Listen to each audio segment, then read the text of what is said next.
kuya. Even though I was happy for my team and myself.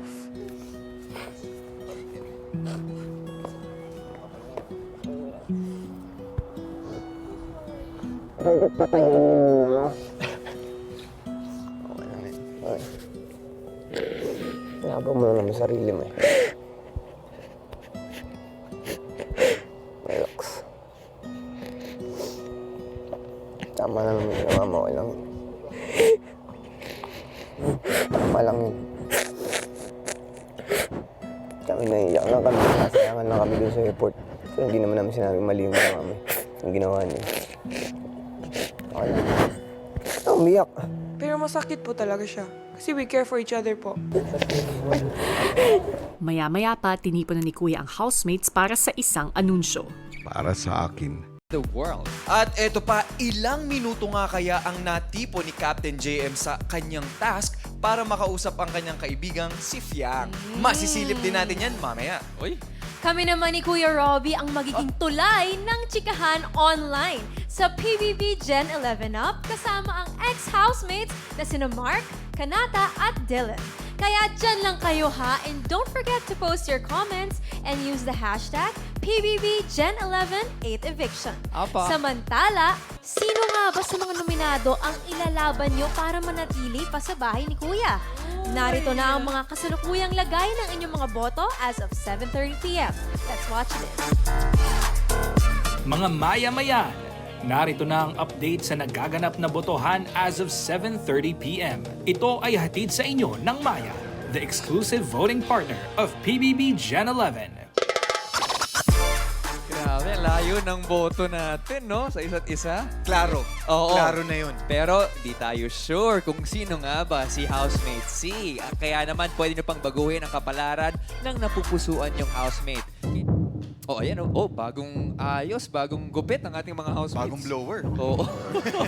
At Nakapagayos. least, fresh. Pero ito, Robby, habang papaubos ang oras ng pagboto, dagdag oras naman ang hangad ni JM para sa kanyang hiling na makausap si Fiang, di ba? Makamit niya kaya ito? Let's all watch this. Sa pagsisimula ng kanyang special task para makausap si Fiang, 2 beses nakapagpalapag ng eroplano si JM sa loob ng halos 3 oras. Di ba hindi? Pasok po! Nakakapagod ho bumato, nakakapagod pumulot ng aeroplano papel. Inisip ko na lang ho na kailangan ko pong gawin yun para at least mas matagal ho yung pag-uusap namin ni Fiang. Tuwid nun ah. Sa panibagong araw sa loob ng bahay, si JM di nag-aksaya ng panahon at agad na tinuloy ang kanyang special task.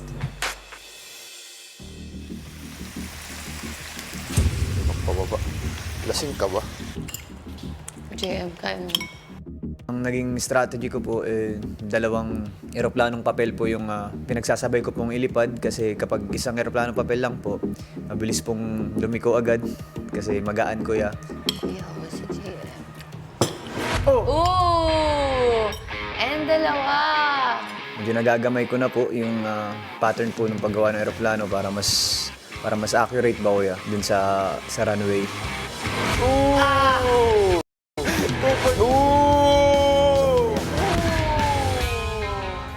Wala na, nagamay ko na, sunod-sunod na to. Alam ko ng perfect pattern.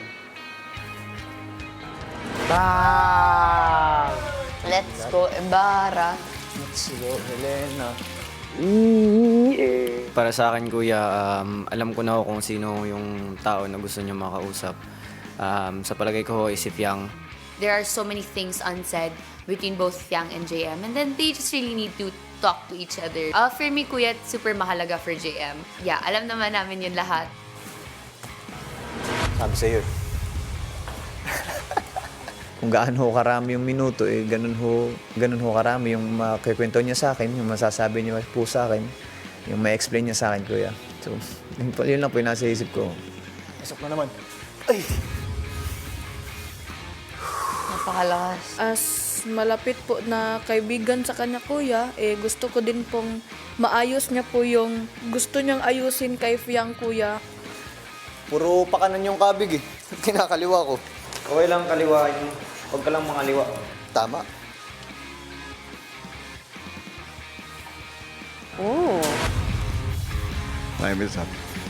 29.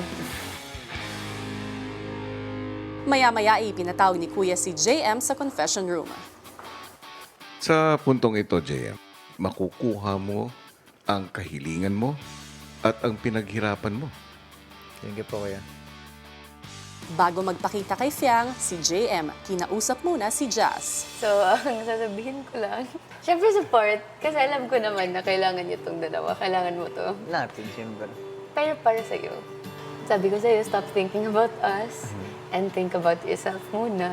So, unahin niyo yung sa inyo ni Fiang. Kasi, good luck. Bye. Tama na yun, kuya.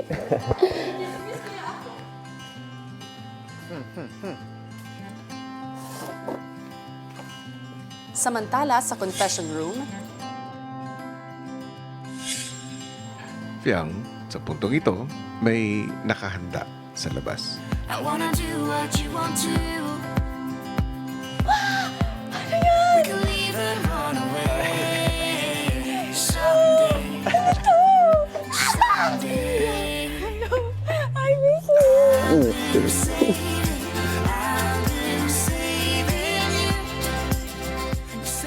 Hindi, actually, last week ko pa nire-request kay kuya na kaya ako, bigyan ka ako ng pagkakataon na kausapin ka. Kasi, siyempre, hindi naman lingid sa kaalaman kung anong naramdaman mo last week. Marami tayong pinagdaan last week. Rap battle. Ganito, ganyan. Gagagets mo na. Nakikita mo yun sa loob. Para dito yun, kung nakita mo yung 29 points na yun, isang aeroplano, katumbas ng 1 minuto na pag-uusap natin dito. Nainito. Ba't ganyan ka? Kikig ako, kuya! Tambay lang to, relax ka lang. Okay, punta tayo sa exciting part. Ang nakapagpabagabag ng loob ko na yung sa freedom board na nilagay mo na I thought we're homies for real. Yeah. Kaya, yun ang gusto ko malaman, ba't yun ang nakalagay dun. Kaya, Alam mo, kahinaan ko, nanay ko. at alam ko kung sensitibo ka, alam kong emotional ka. Yun yung point. Ikaw lang nakakaalam na sobrang sensitive ako. May papaliwanag ko lang about dun, syempre. Anong nakataya dun? Yung pagiging nominado, di ba? So, humingi ako ng sorry sa'yo, sobrang sorry. Dahil nakatulong ako sa ginawa ni Jazz. Actually, hindi lang naman kay Jazz, sa lahat. Alam mo, sinabi niya sa akin yun. Kay Dylan, kay Binsoy, kay Colette. Hindi naman ako nagalit sa'yo. Like, wala akong galit sa'yo. Tampo lang na bakit hinayaan mo na. Ikaw yung pinaka nakakilala sa akin. Hinayaan mo akong ganunin. maya-maya napag-usapan naman ng dalawa si Jazz. Pero kumusta ka yun? Kaya naman, gusto naman. Gusto lumalim, ganun. Sa akin, hindi ko alam sa kanya. Wala naman akong paano kung anong maramdaman niya. Bagal, Gusto mo siya lalo. hindi naman. Baga, mas lumalim yung paghanga ko, ganun. Ano naman? Wala, masaya lang ako para sa inyo. Ano? Masaya ako. Ang pinaano ko nga dito yung sa inyo ni Jazz, kung anong lagay niya. Ganun pa din. Yung dating banyo ni Jazz, ganun din yun. Dali. Na, gaya ano. Parang may lamat na gano'n. Siyempre, mahirap naman tanggalin ang lamat. Pero, parang move forward na lang. Move forward na kasi may assurance na ako sa nanay ko. Next mo yan. Kung, kunwari, Sabado, balik ka back to normal. Tapos parang kung mas feel mo na dumikit na lang sa kanya. Ayos ka. Hindi, kung mapansin ko na mas Saan ako dikit na kayo, komportable? saan ako komportable, doon ka. Kung mas feel mo na komportable ka na sobra sa kanya, tama na ako. Huwag mo na akong isipin. Saan ka masaya? Ganun din naman ako sa'yo. Tsaka, sabi mo rin naman doon sa Freedom, boy. Nakakatuwang pakinggan, ako ang best man mo. Yeah. He's my best man. You're my best man. Kaya Siyempre, clear lang din naman natin kay Kuya. So, best friend. Pinaka-naramdaman ko lang ho talaga kay Piang Kuya. Dikit ho talagang kaibigan. Baga best friend Kuya, ganun, close friend. Dun, Last 30 seconds. seconds. Maraming salamat at napaunlakan mo dito. So yun, kung ano mangyari, ano naman kita tanda mo yan. Sobrang supportive ako sa'yo. Kung ano man mangyari sa atin, kung lalabas man tayo, dapat kung gano'n tayo ka-close dito, ganun pa din sa labas. Kaya magbabago. Kung magbabago ka, ang sapakin ko mukha mo. Hindi yan, mahal na mahal kita. Ano tayo dapat dito? Dapat gawin tayo sa labas. Yati. Kahit magkasya ko pa ako na nakita ka. Ba? Guys,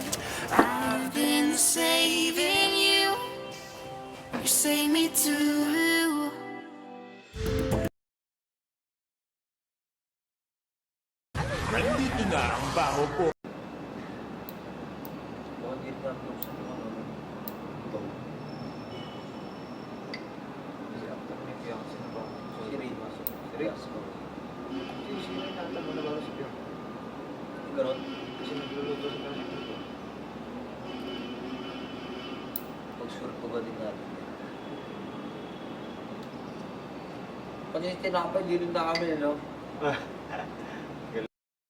Yeah.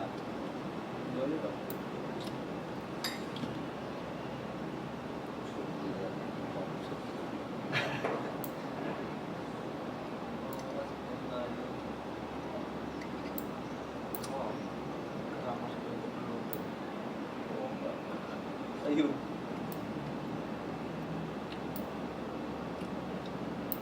kasi si Ray, kasabay ko maligo. Maligo, di ba? Siguro lang ka. Ba't mo makasunod?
Matapos ang isang nakakapagod na linggo, binigyan ni Kuya ang housemates ng kanilang deserved na relaxing session.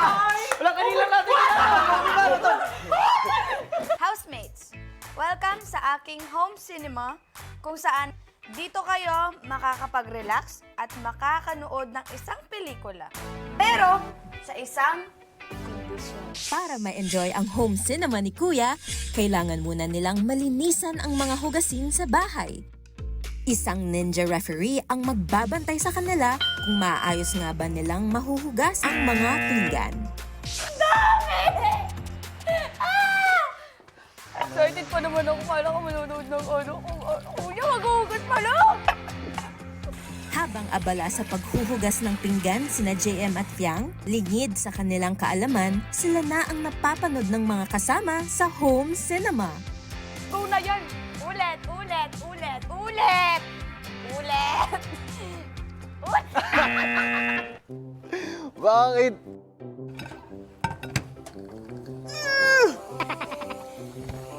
Ano yung bakit naman ang binigay mo kuya ng dishwashing emerald nung una? Nauubos yung pasensya ko, 4 na plato pa lang. Ano gamit nila yung Face X? Brand X. May favorite yun Kaya matagal sila. Ay, guys. Ako pa tingin. Ay, ayos. Joy, ba't? Pala to. Kaya pala eh. Diba? Kaya tagal eh. Dapat eto na lang gamitan namin, oh. May Joy pala dun eh. Nakakailang kuskus na ho. Talagang may tira pa rin ata. Pagod na ako. Ang dulas pala no pag ito yung ginagamit. Dapat Joy yung ginagamit eh. Matapos ang mahaba-habang pag-aantay at paghuhugas, may biglang dumating na bagong task letter si Kuya para sa ayan kanila. na. Yan ang favorite ko. Yan. Yan ang pambansang dishwashing.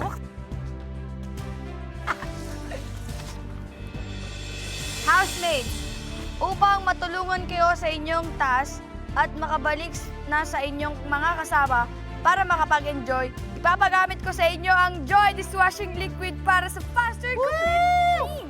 Good luck, Big Brother John!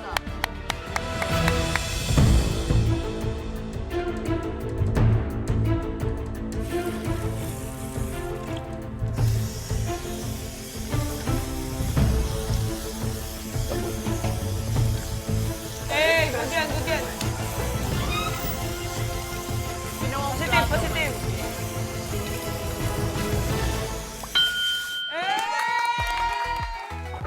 Nupunasan ko pa lang.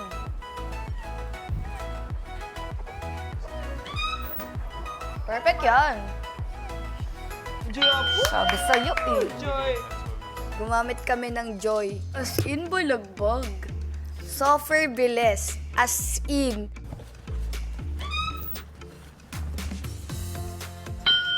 Sa Joy, yun sa pangalawa ho namin sinubukan eh. Mabisa, mabula ako yata.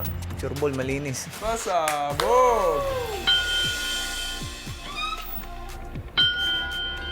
Kuya, nagpapasalamat po ako sa Joy po dahil napadali niya ang paghuhugas dito, kuya, dahil isang patak lang namin. Super mabula na at Malinis, pulido, mabisang mabisa, kuya.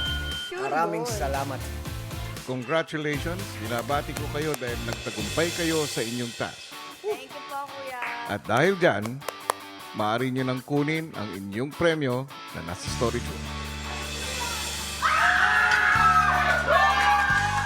Sobrang sarap, kuya. Sobrang worth it po nung pagod paglilinis ng pinggan. Sobrang worth it yung reward.